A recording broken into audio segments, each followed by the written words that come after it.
स्त्रीलंपट संजय राठोड विरोधात विनयभंगाचा गुन्हा दाखल।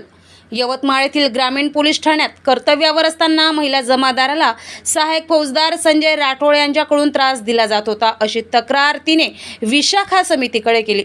या समितीच्या अहवालानुसार शनिवारी रात्री लोहारा पोलिसांनी संजय राठोड यांच्या विरुद्ध कलम 75(1), 75(2), 78(1) BNS नुसार गुन्हा दाखल केला।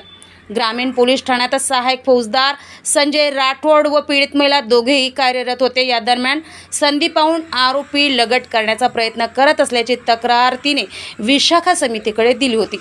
समितीने तक्रारीची पडताळणी करून अहवाल दिला। यानंतर पीडित महिलेने लोहारा ठाण्यात फिर्याद दिली। दरम्यानच्या काळात पीडित महिलेची कसुरी अहवालानुसार पोलीस मुख्यालय येथे बदल करण्यात आली, तर सहाय्यक फौजदार यांनाही ग्रामीण पोलीस ठाण्यातून दिवसांपूर्वी कार्यमुक्त करण्यात आले। त्यांना वाहतूक शाखेत बदलीवर पाठवले।